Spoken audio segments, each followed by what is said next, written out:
All right, we can go ahead and get started. I'd like to welcome everyone to the local stakeholder engagement meeting for AgriCapture's Rice Methane Reduction Project in Latin America. The primary stakeholders we're aiming to address in this meeting are those located in Brazil. So we're going to have Portuguese translation services available. At the bottom of your Zoom screen, you should be able to click back and forth between your preferred language in the bottom right bar. Before we get started today, we have a quick video from farmer testimonials that are in our program from the U.S. project.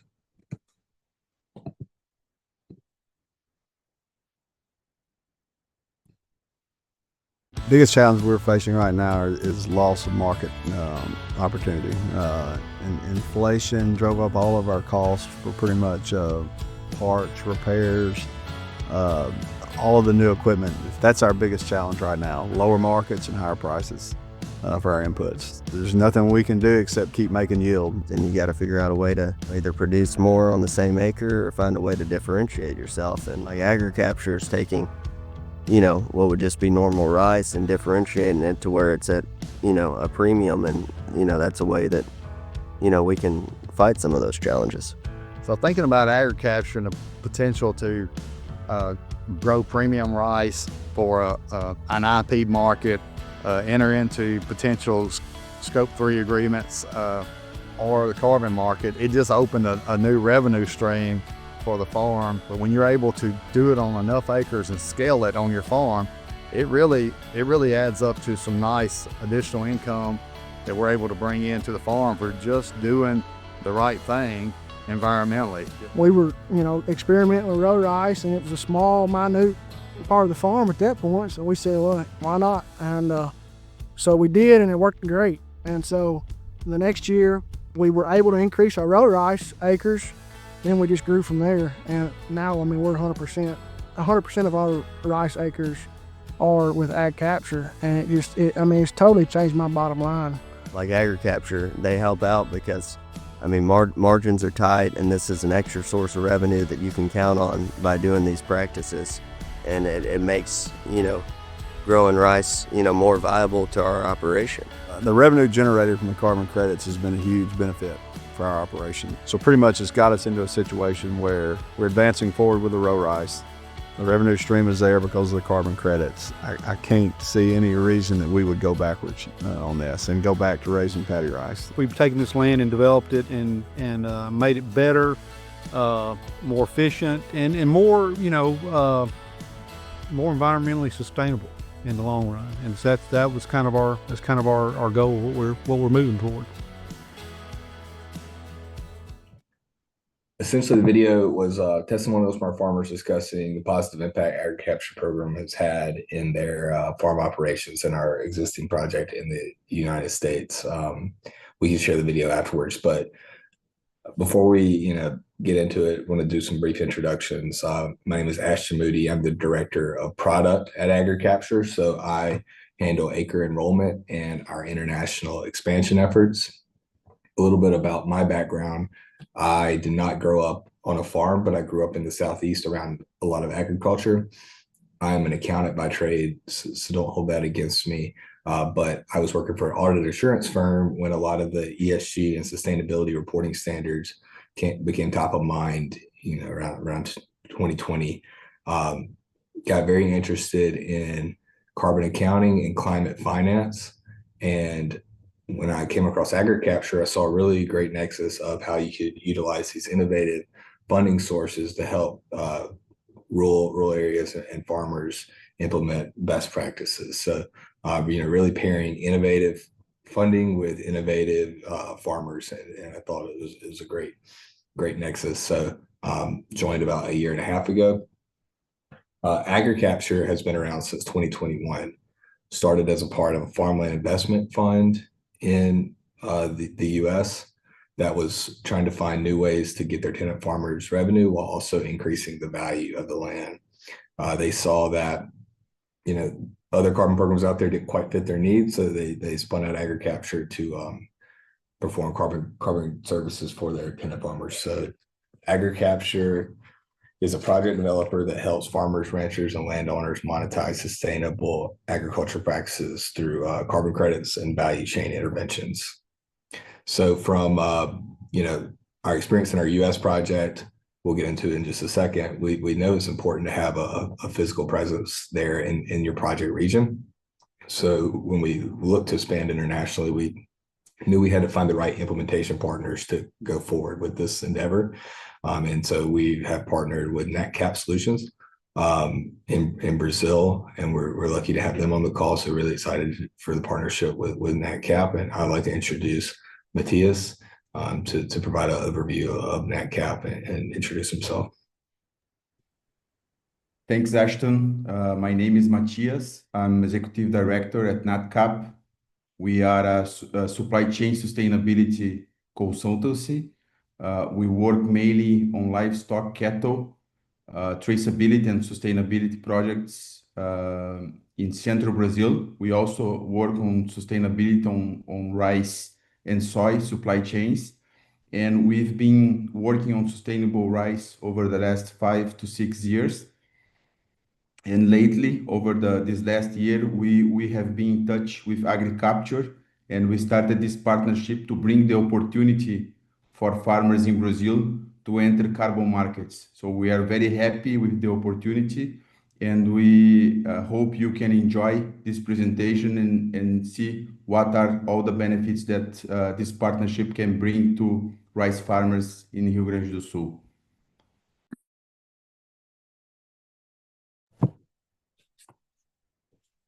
Great. Thank you. Yeah, so AgriCapture, like I said, started in 2021 in the US, and we started on three rice fields. I think the goal at the beginning was this has to work for the farmer. We need to be very farmer facing. The economics for the farmer must work, or else they're not going to find value in these practices. So I started on 3 rice fields. Since then, we're one of 2 project developers in the United States that have been issued carbon credits for regenerative agriculture practices. The project has scaled up significantly since then. We're now on 16,000 hectares with 30 growers, and we've been generated 70,000 carbon credits to date. In 2025, or by the end of the year, we're expecting to be roughly around 60,000 hectares and 172 growers. So, really positive feedback from the program. These projects are viewed very favorably in the market for a few different reasons. One, people want to invest in regenerative agriculture. 2, the greenhouse gas that we're targeting, methane, is a high impact gas. So, a lot of buyers have that specifically laid out in their buying plan. There's also water saving benefits and some natural permanence risk because we're avoiding emissions. So, viewed as a very high quality project, and that's been recognized by buyers. And also B0 Carbon, we received a rating recently on our project from B0. This is a rating agency, one of the leading rating agencies that looks at carbon projects and assesses their quality. We're on the top 10% of buyers in their program, putting us in one of the more high quality projects in the voluntary carbon market. So what is the voluntary carbon market? So this is a global demand-driven market where companies and individuals can purchase carbon credits to offset their emissions from their operations. A carbon credit represents a ton of emissions either avoided through a practice like improved irrigation or removed through a few different options. These are not new markets. They've been around since the early 2000s. However, we did see a lot of momentum behind the markets when a lot of companies in the last 10 years started implementing net zero emission reduction goals. Most of them have some sort of 2030 target. These markets, I think, it's very important that they are, to note that they are funded by companies. These are not compliance markets. Government funding is not used to prop these markets up. We think that's very important that, that there's a, demand-driven aspect to the conservation efforts we have here. People do want to buy these credits. We sell credits to some of the world's most discerning buyers. I have a list of market participants here that buy carbon credits. So really strong demand signals right now in the market. So what does the project look like for a grower? So this is a way to generate an annual revenue stream for your improved irrigation practice. So as I mentioned, demand-driven market prices can fluctuate year over year, but based on last year credit prices for our U.S. project, growers could expect to receive about $50 a hectare annually for participating in the program. Our contracts, they're one-year contracts. You're not having to sign a long-term commitment with AgriCapture. You basically sign up, perform the practice, test out the program, see if you like it, and then you can decide whether or not you'd like to continue in the program in year 2. And the important part of this too is that there's no cost to participate for a grower, and there's no minimum or maximum hectares that we can enroll into the program. Once you get in a carbon project, you can participate for 21 growing seasons. And also, Natcap and AgriCapture are committed to providing agronomic support for these improved practices. Very critical that growers are comfortable with what we're asking them to do.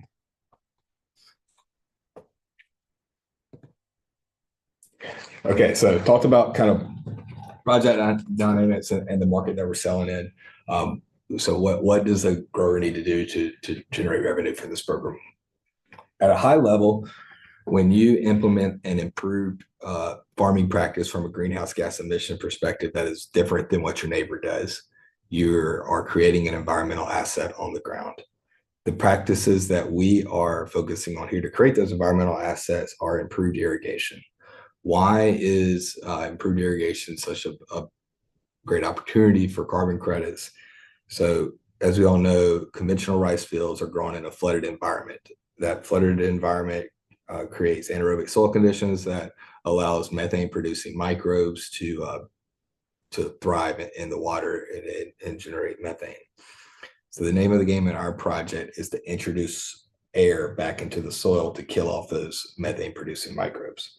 We do that through a practice called alternate wetting and drying, or AWD for short.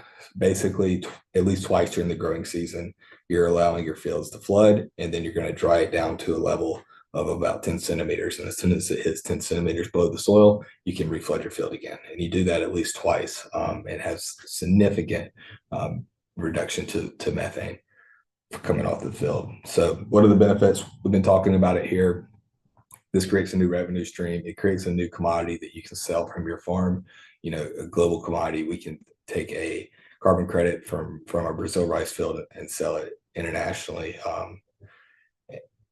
There's also significant water savings here. So we're having a reduction in water use by about 40%, which is great.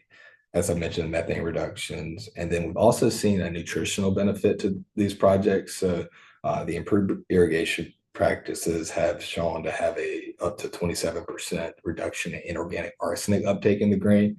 So building better products and also more sustainable rice cultivation practices. All right, so what are some eligibility requirements? A crucial point in a carbon offset project is that the buyer of the credits wants to be sure that they've incentivized the practices that are incurring. The term is called additionality. So in practice, that means that only fields that have started to implement the new practice since we start the project are eligible for participation. So if you're an early adopter and has been doing AWD for the past 10 years, unfortunately, this is not the program for you. Only fields that sign up with AgriCapture and begin implementing that practice in year 1 would be eligible for participation, but that is on a rolling basis. If you start in 2026, we can add you to the project in 2026. And then the other, crucial piece of this for eligibility is that fields must have been in cropping for the last 10 years. That doesn't mean, there could be fallow years in between it. We just want to ensure that native ecosystems haven't been cleared for participation in the carbon project. So, the field needs to at least been in ag production for the last 10 years. Enrollment, hit on it before, but no cost to enroll. Also, no maximum or minimum hectares limit for enrollment. You're going to sign a contract to be in this project too. So, annual contract, the carbon rights that we mentioned before that you create by doing the best practice, you have to assign those rights to AgriCapture so we can go out and develop the carbon credit and market them. So that's part of the contract with us. And then in return for those rights, you'll sign a rev share agreement with the project.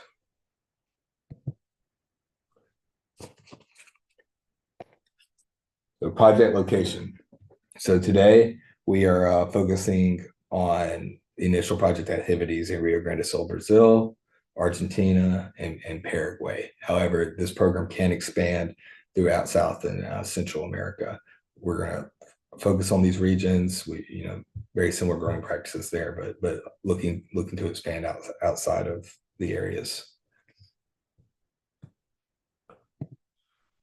Okay, so responsibilities. What does a grower have to do to get revenue from this project? One, you have to enroll with AgriCapture, and that's through an enrollment survey.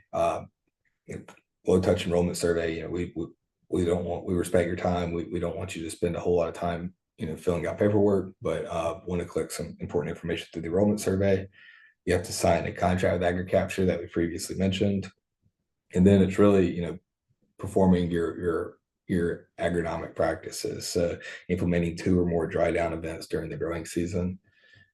And then at the end of the growing season, we'll do a end of the year survey, collect information about yield, collect information about your dry down events, and that's it. The rest of it would be on AgriCapture and Natcap to make sure that we generate carbon credits. So what is AgriCapture and Natcap responsible for? We're going to provide agronomic support before and during the project. It's crucial that this project does not hurt your farming operations. AWD is a very safe practice, especially when it's done correctly. Shown to have no impact to yield when done correctly. So want to make sure that you have all the information needed to successfully perform the improved irrigation. And then after you get started, we conduct monitoring, measuring, and reporting and verification. That's required for carbon credit. So we'll do the quantification on how much emissions was saved. We also have to verify that the improved irrigation practice happens. And we do that through a few different ways. So we'll do that through remote sensing. We can look at a satellite and see how long water was on the field during the year that had dry down events. We also can use a photo application where you can take pictures of the dry down event on your phone and tag it to AgriCapture. If you have water sensor data on your farms, we can utilize that to do the verification efforts. We also can utilize some attestations in limited circumstances. So, I think that the key message here is that we have a lot of tools to prove that you did the practice, and we're also willing to work with different grower operations depending on the data that's available. After we perform all of our reporting requirements, we'll be issued credits, and then we'll go out and market and sell those credits. So once they're generated, we'll go to market for them. And then, as I mentioned earlier, benefit sharing. This is a rev share program. Rev share may differ slightly based on project costs in different geographies. However, we want to ensure that the grower is receiving the majority of this funding and is well compensated for the practices. So after this call, if you have questions about revenue sharing, please reach out to Matthias and your local implementation partner for information. So here's the project timeline. So you can kind of see what a typical cycle with AgriCapture looks like. So, prior to the growing season or at the start of the growing season, you're going to sign contracts with us and then begin your practices. In the background during that time, we're going to develop the project. That means performing verification services on your farm. Also, collecting data through the enrollment survey to ensure that we have the data we need to develop the carbon credits. After harvest, we'll go into a validation and verification period. This is essentially a third-party audit that's required by the voluntary carbon market to ensure that we've met all the requirements of the protocol that we're going under, which is BM 51 here of the Rice protocol. This is just basically an auditor checking our work to make sure that we did our due diligence and that all the practices that we say happened.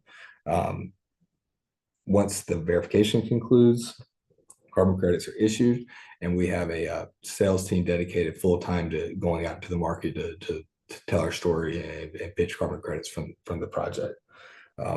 Once carbon credits are sold, within 30 days, we send a check back to the grower. So, and as you see here, you're able to assess your experience with AgriCapture at the end of each growing season and sign the contracts to go in for the next year. Once a field is implemented, a practice change in the first year, you're eligible to continue, like I said, for 21 years. The other thing I want to touch on here is a site visit. It's possible that your farm gets selected for a site visit during the verification period. This is essentially where the third-party auditor want to come and look at your fields and ensure they're there and ensure you did the practices that we discussed. Definitely want to respect your time. If you get selected for a site visit, we'll make sure you have all the information available for that. But we're talking an afternoon or less for the site visits. Okay, so who are the project stakeholders? Really, the main project stakeholder here is the rice farmer. This is happening on land that they either lease or own, and it's created by project practices that they implement. So, what are the benefits for a rice grower? Additional revenue stream. You're going to have some more agronomic support from AgriCapture and Natcap. You're also going to save water on your land that you're growing rice on. Some risk. I mentioned it earlier. If these practices, we have to ensure these practices are done correctly to where there will be no yield decline. But we highly recommend starting on a subset of your hectares instead of rolling it out to the full 100% of your operations, just so you get comfortable with it, know how to perform the irrigation practice before you scale it up to all of your land. Cost, this can be a more labor intensive irrigation practice. You're having to manage water levels, so just to be aware that it may take a little bit of time to make sure that you're going out and watching the field during the dry down event.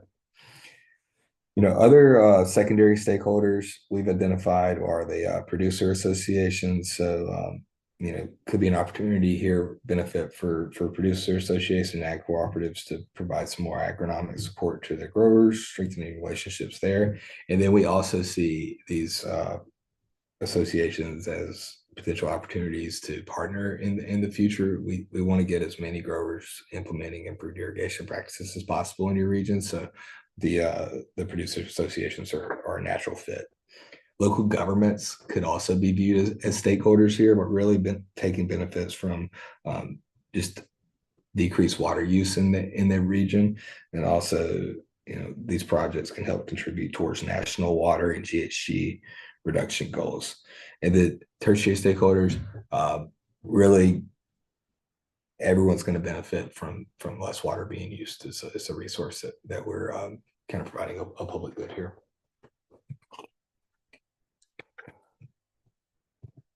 So I want to talk quickly about property rights.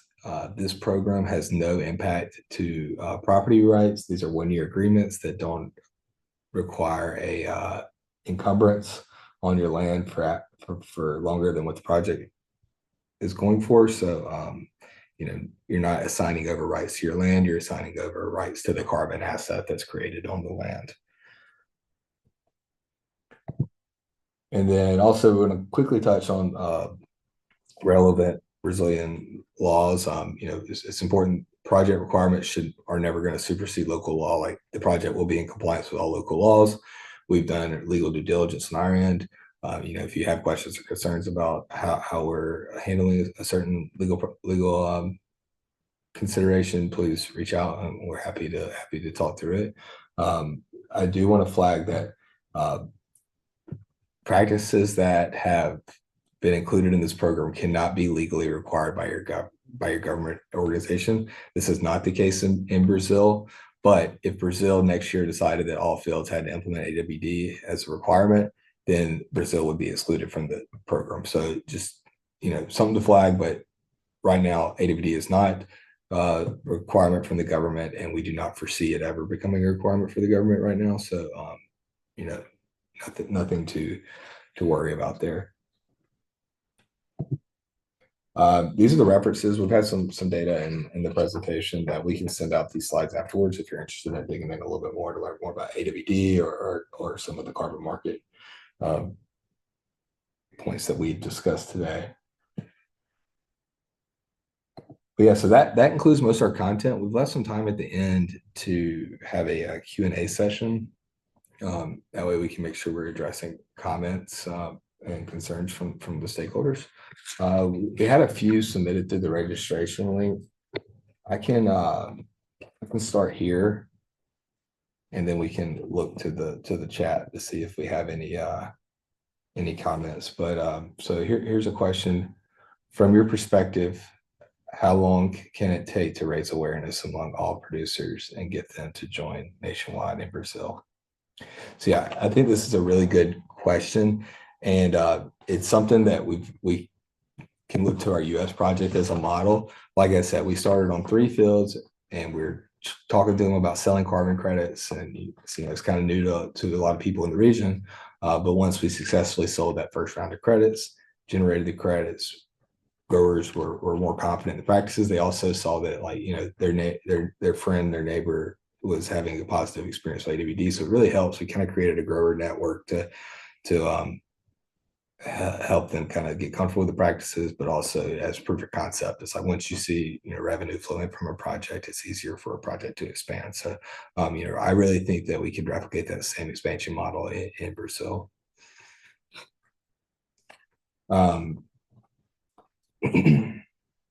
Next question we got through would be, what happens if I stop farming in the field in the future, or I need to go back to flood irrigation? Can I exit the program?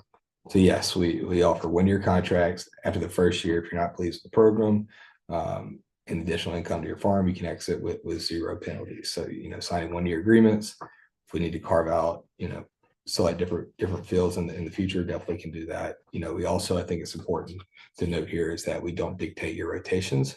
We need to ensure that the program is not incentivizing a monocropping, but we're not going to tell you, when to plant rice and when not to plant rice. So, we stay out of crop selection decisions. And then another question here is, what if carbon credits are worth more in the future than today? Yeah, this is a really good point. In the presentation, we saw that carbon credit prices were expected to be $50, $50 return to the farmer per hectare based on last year prices. These are fluctuating markets. Long term, we have a very positive outlook on this market. So as prices appreciate each year, your tranche of credits can be sold at those higher prices. So I think very, very great point to flag here is that farmers can participate in price appreciation over time.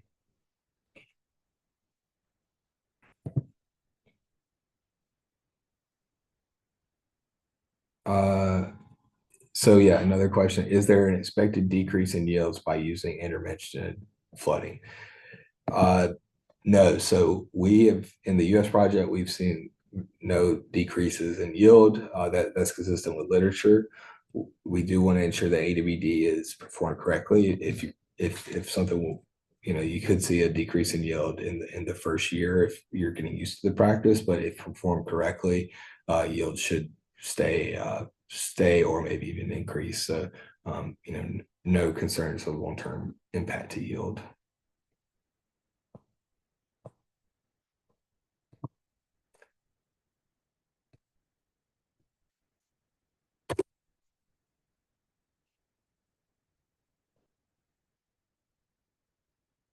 Okay.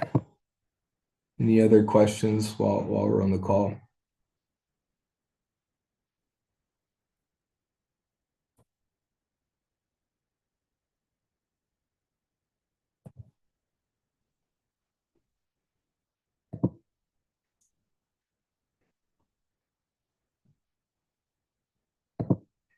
It's like a note. that says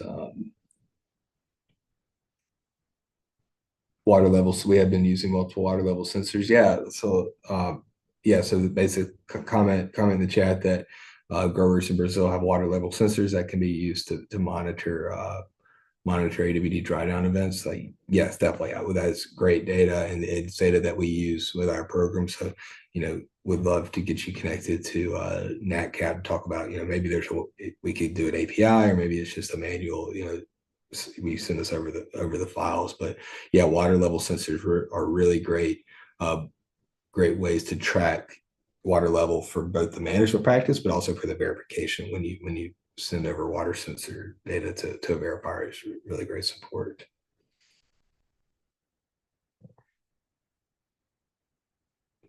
What about yield and grain quality? Hit on yield already. So, if we do not expect AWD to lead to a decrease in yield. This doesn't work for farmers if it hurts their yield. So we do not believe that's the case. Grain quality, there will be some considerations on what cultivars you utilize. And so in our agronomic support packet, that's the way this starts. We'll provide a agronomic support packet that's been reviewed by our agronomists in the region, your local region, that's been translated to your local language. And that will talk about kind of seeds and varietals that you need to consider. It also talk about soil textures that work best for AWD. So I think consulting that packet will be the best case for grain quality questions, and happy to take those further when you get the packet.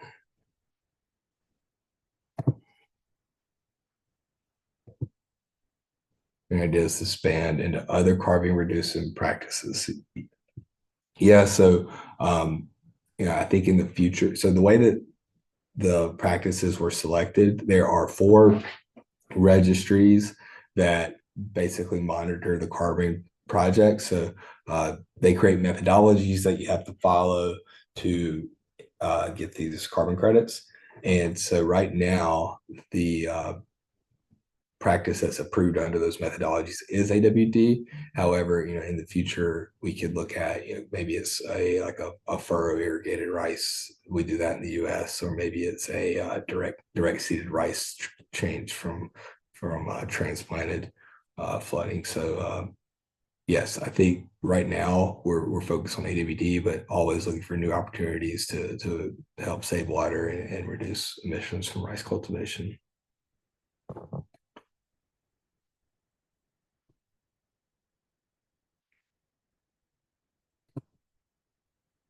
Is there cultural? Yes, we have a question here. Is the cultural balance in the U.S. positive? If so, is there any expectation that it will be positive in Brazil as well? I had a great video at the beginning of this presentation that unfortunately we were not able to play, which had growers speaking to the positive experience they've had with AgriCapture. I think, yeah, we've seen very positive experiences for our U.S. growers. I think they get really excited about the extra revenue and the water saved on their farm. So yeah, I would expect once we have proof of concept in Brazil that we would expect a similar experience for Brazilian growers. And that's why we're partnering with a great company like Natcap as well, right? Like we want to be there. We want to you to have a great relationship with our program.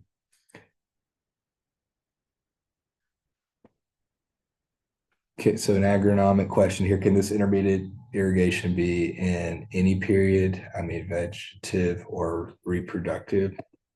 So our agronomic packet will include the periods that you want to do the dry down events. So it can't be before 21 days after your initial flood onset for make sure you're not losing any of your inputs. So there's specific windows that it's best to do these dry down events, and the packets will flag those.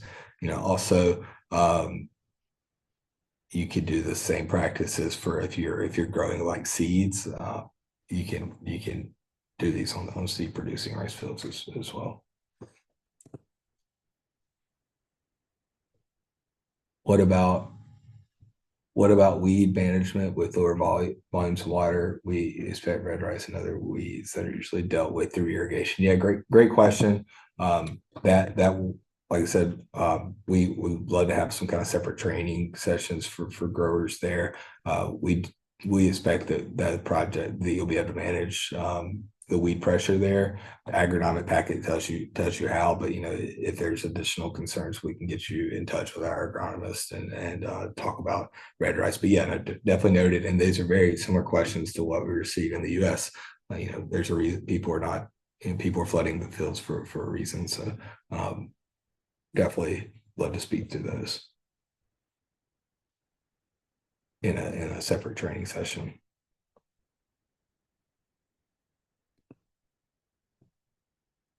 Let's see.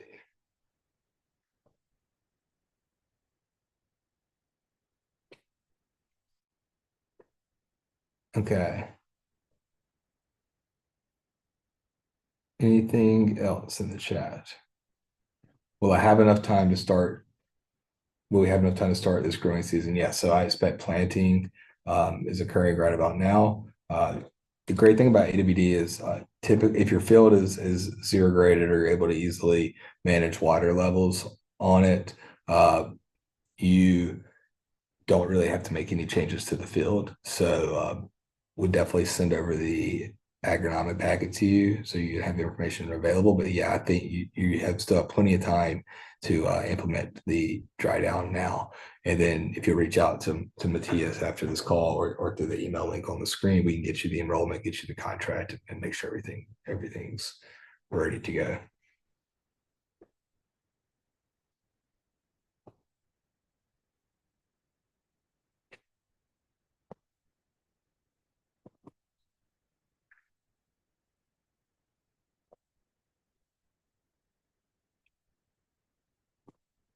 Anything else?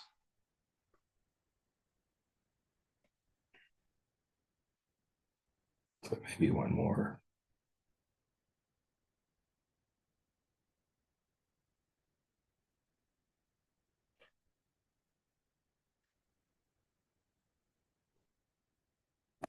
Okay, well, if that's